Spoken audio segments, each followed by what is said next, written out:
Amigos, el gusto de compartir una nueva edición de Surco TV. En esta ocasión estamos en el Parque Miguel Lilio, uno de los lugares más bonitos que tiene nuestra ciudad Necochea. Y les vamos a presentar desde este lugar un programa netamente ganadero. Vamos a hablar del sector con muchos protagonistas y le damos comienzo de la siguiente manera.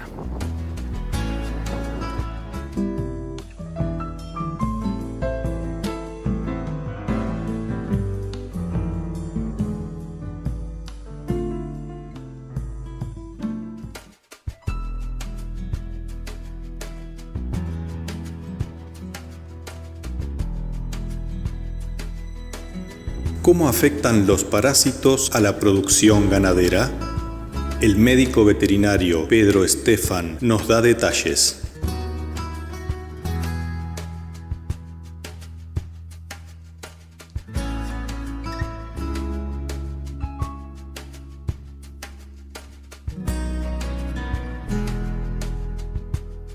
Normalmente hay endoparásitos internos, hay parásitos externos, en el caso de la sarna, los piojos, la garrapata. Hay parásitos que afectan a la sangre de los animales, en el caso de la tristeza, que la transmite la garrapata, y los parásitos internos que son las lombrices, y algunos más planos que son las tenias. O sea, tenemos un zoológico de parásitos realmente. Entonces, obviamente no se puede tratar un tema tan amplio, así que nosotros normalmente concentramos las charlas en una parte de ellos. Hoy particularmente vamos a concentrar en el tema de los parásitos internos, los parásitos redondos, el cual a través del tiempo han generado una instancia bastante complicada de control, en función que las nuevas tecnologías de producción han intensificado los sistemas y se ha favorecido la transmisión de la enfermedad en los animales, entre animales, en las pasturas también, complicando muchísimo la ganancia de peso de los animales, sobre todo en determinado periodo del año. Sumado a esto, se agrega que también en los últimos años ha progresado muchísimo el tema de la resistencia a las drogas que disponemos para controlarlos.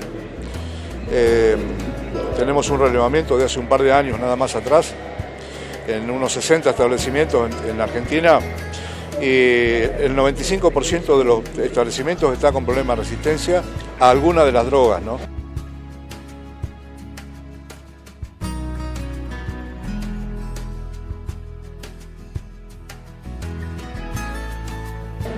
Entonces, eso genera una complicación importante, porque ya el productor no puede desparasitar, digamos, como hacía antes.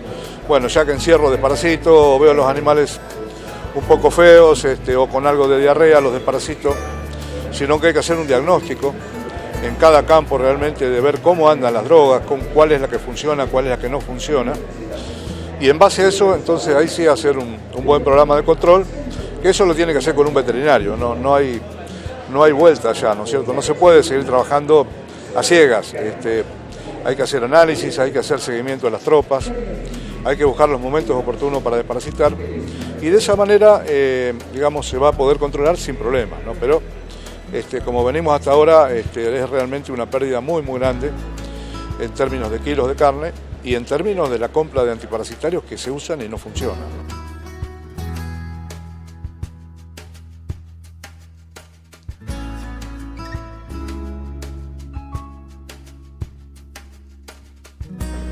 Bueno, hablando de los internos, el periodo crítico es entre el destete, que normalmente es a fin de verano, principio de otoño, y la primavera. O sea, cuando empieza a crecer el pasto de la primavera, ahí ya el problema se atenúa, pero son 7, 8 meses, 6 meses, dependiendo del momento que uno desteta, los cuales hay que tener muchísimo cuidado, porque los animales pueden perder 20, 30 kilos de peso cada uno, ¿no?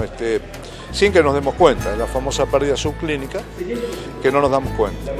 Si el animal ya tiene diarrea, tiene síntomas de parásitos, se puede esperar pérdidas de 40 a 50 kilos por animal, que es muchísimo, es digamos, la ruina del sistema, ¿no?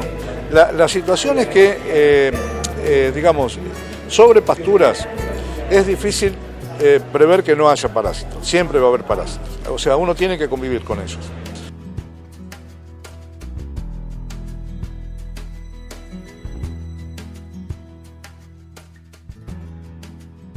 La idea es justamente montar un buen programa de control, de seguimiento de las tropas, para encontrar el momento oportuno y minimizar esas pérdidas que produce. Y eso se logra,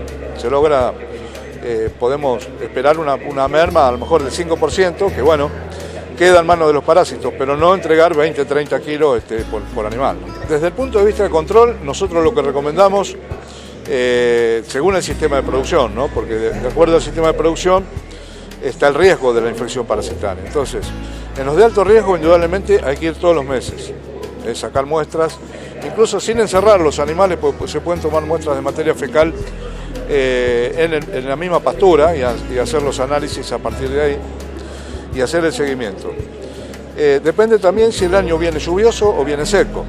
Si viene seco, los muestreos se pueden estirar porque va a haber menos riesgo de la enfermedad. Si viene lluvioso, hay más riesgo, por lo tanto hay que acortar los periodos de muestreo. Pero podemos decir que entre 1 y 2 meses es una frecuencia que podría funcionar bien.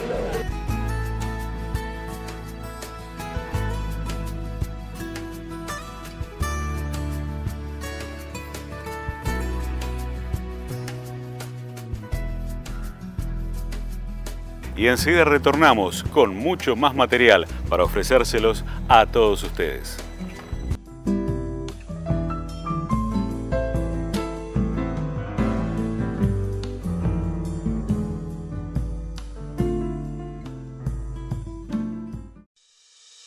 Cayo, soluciones informáticas. Ingresá a nuestro sitio web www.cayo.com.ar. Soluciones informáticas. Yunque, cuchillería artesanal. Casa Prieto.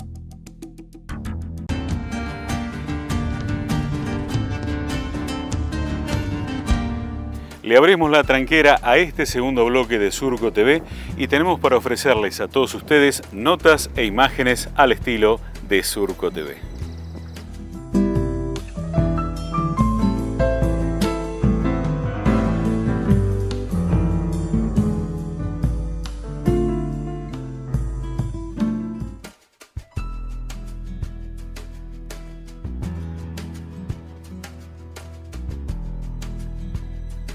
Sobre el consumo de carne vacuna, dialogamos con Adrián Bifaretti, integrante del IPCBA.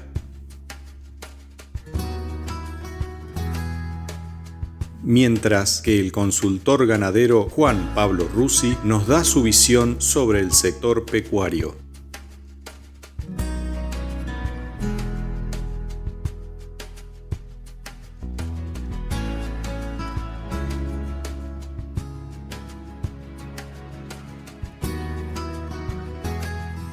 Cuando vos comparás la producción y la faena de carne en Argentina de este primer trimestre respecto al año pasado, vos tenés menos, aproximadamente un 6% menos, y esa menor cantidad obedeció a algún cambio que se dio el año pasado con el incremento en el precio del maíz a partir de la devaluación, lo que significa el maíz, digamos, en el sistema de alimentación que termina definiendo la hacienda que abastece el mercado interno. Y eso fue lo que produjo de alguna manera el reacomodamiento de los precios de este principio de año, ¿no es cierto? Eso es un poco retrocediendo un poquito la explicación del reacomodamiento del precio de la hacienda, y que llega con algún delay después a lo que es el consumidor, ¿no es cierto? El IPCBA hace un relevamiento de precios minoristas y a nosotros nos da el último mes de marzo que subió un 6,4%. Y en términos de un año aproximadamente un 71-72%, ¿no es cierto? Cuando vos lo analizás así decís, bueno, subió más que la inflación, pero si retrocedes un poquito, durante todos los años anteriores la carne vacuna, la hacienda y la carne vacuna había venido corriendo por detrás de la inflación. Esto en términos de consumo, cuando vos lo analizás desde de la pérdida de poder adquisitivo de la gente, se tradujo en un 14% menos de consumo con respecto al año pasado.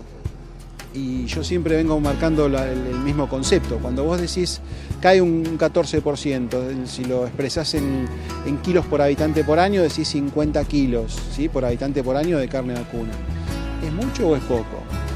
Y en realidad sí, respecto a otros años por ahí puede parecer poco, ¿sí?, o es poco, pero en realidad sigue siendo el mayor consumo por habitante por año a nivel internacional. Somos los más carnívoros vacunos del mundo junto con Uruguay.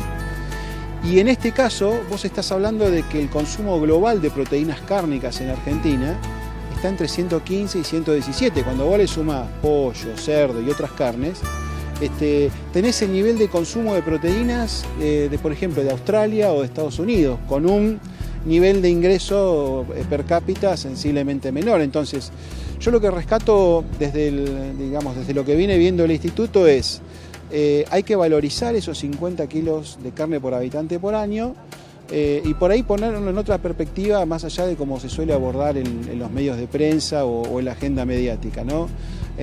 Por ahí no hay que ser tan alarmista y hay que valorarlo. Y como lo decía al principio, 8 de cada 10 kilos que se produce en Argentina de carne vacuna lo comemos los argentinos. O sea, más allá del crecimiento que ha tenido la exportación y que creo que es bueno para la cadena, al mercado interno hay que seguir cuidándolo, ¿no? Tener un componente digital importante en la campaña y haber trabajado en redes sociales, mucho marketing digital, a vos te permite saber a cuánta gente llegás y, por ejemplo, si haces un video con recetas de carne de novillo, sabés cuánta gente lo mira. Ahora, cuando vos te planteás en sí el objetivo de la campaña, que es intentar cambiar un hábito, sacarle al ama de casa el chip de que la carne tierna, digamos, la única carne tierna es la de ternera, y eso no es así.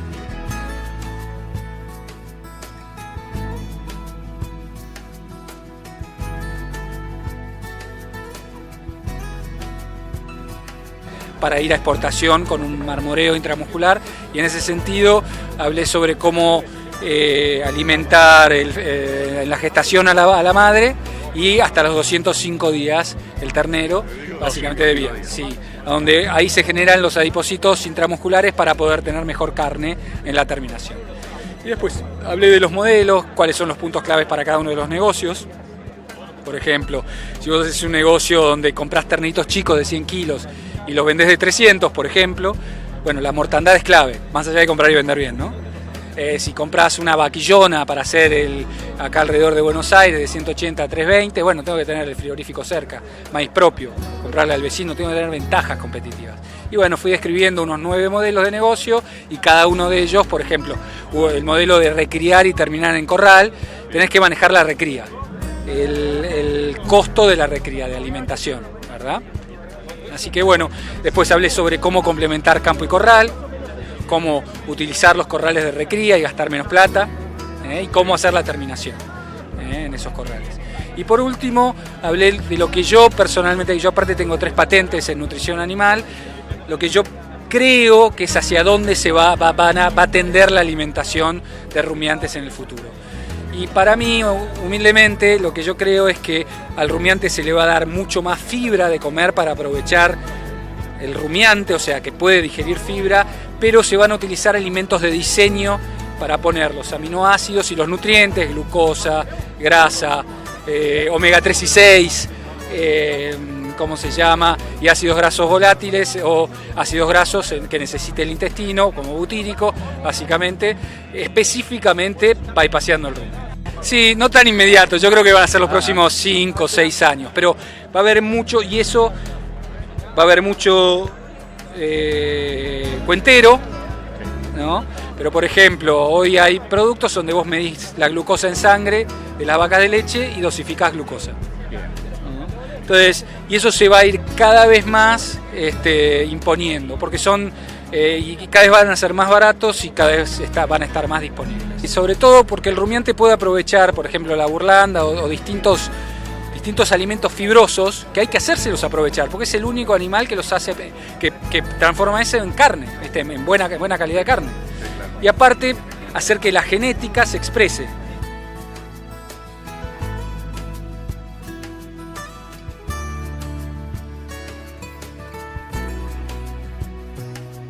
Nos detenemos, amigos, establecemos un corte comercial en esta edición de Surco TV y enseguida retornamos con mucho más material para ofrecérselos en el tercer y último bloque.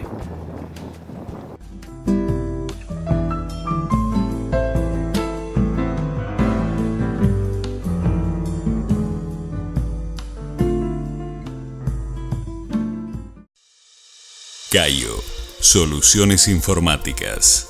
Ingresá a nuestro sitio web www.cayo.com.ar. Soluciones informáticas. Yunque, cuchillería artesanal. Casa Prieto.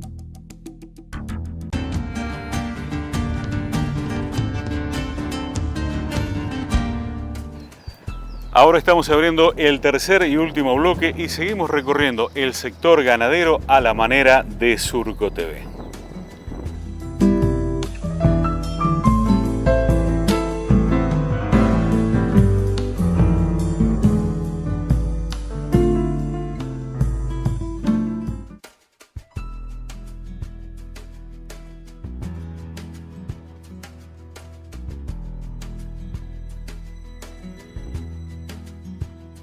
El ingeniero agrónomo Pablo Catini nos señala cómo aumentar la producción en zonas subtropicales.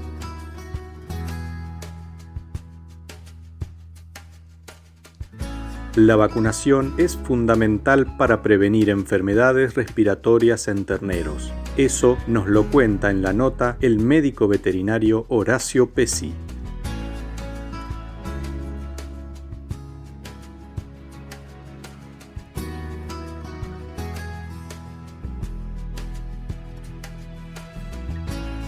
El principal objetivo tiene que ser lograr maximizar la oferta de forraje por hectárea, pero con excelente calidad.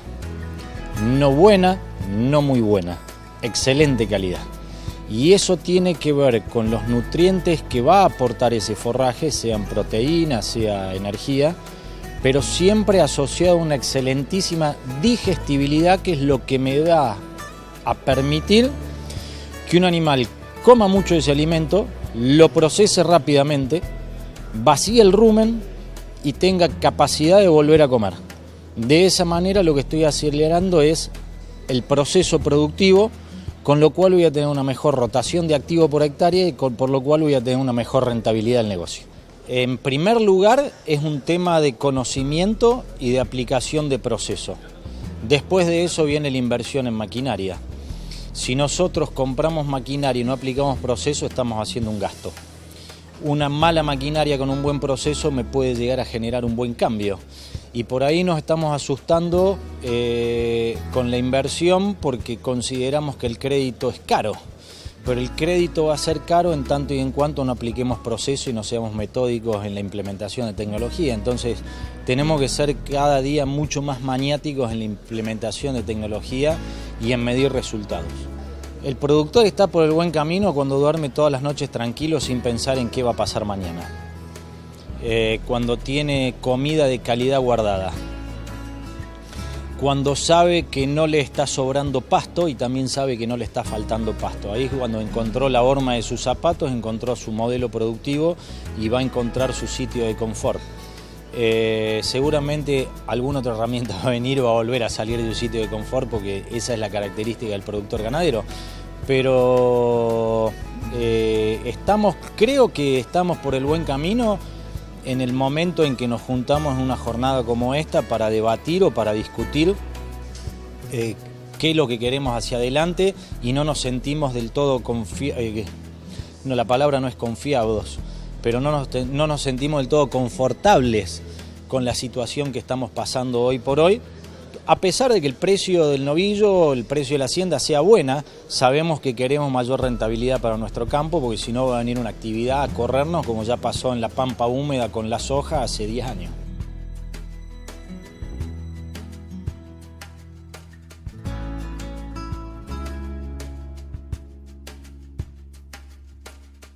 Evitamos el estrés, lo hacemos antes, y después ese ternero al destete va a estar mejor preparado para los desafíos de las diferentes enfermedades, principalmente respiratorias. Generalmente son enfermedades poblacionales. Cuando hablo de población hablo de número de animales, hablo de rodeo. Son enfermedades que afectan un gran porcentaje. Cuando hablo de gran porcentaje puede estar afectado 50, 60, 70% del rodeo, hablando de terneros.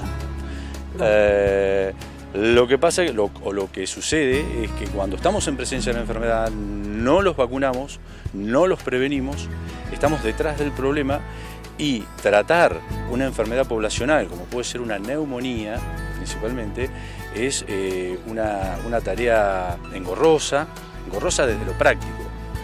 Imagínate, son cantidades de terneros que hay que tratarlos con antibiótico, y no solo tratarlos, sino que hay que hacer un seguimiento a ver si ese tratamiento funcionó o no funcionó, funcionó a medias, hay que volver a tratarlos, hay que volver a encerrarlos, desgaste de personal, desgaste de animales, porque en muchos lugares es a caballo, a lazo.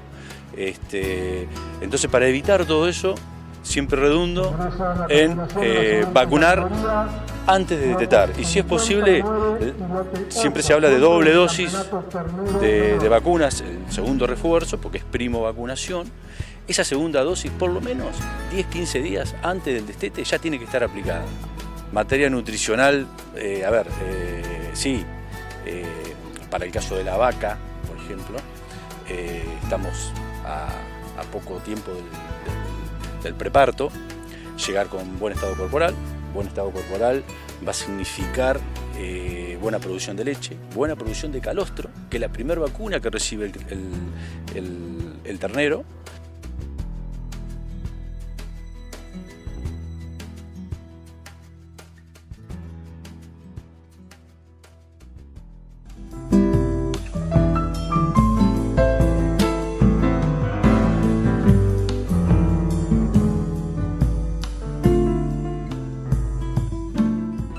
Y así, de esta manera, amigos, estamos en el final de esta media hora de nuestro programa hablando sobre el sector ganadero. Esperemos que haya sido de su agrado el material que les presentamos en esta ocasión. Nos volveremos a encontrar, si Dios así lo permite, dentro de 7 días, acá, en Canal Rural Satelital. Hasta entonces, y muchas gracias.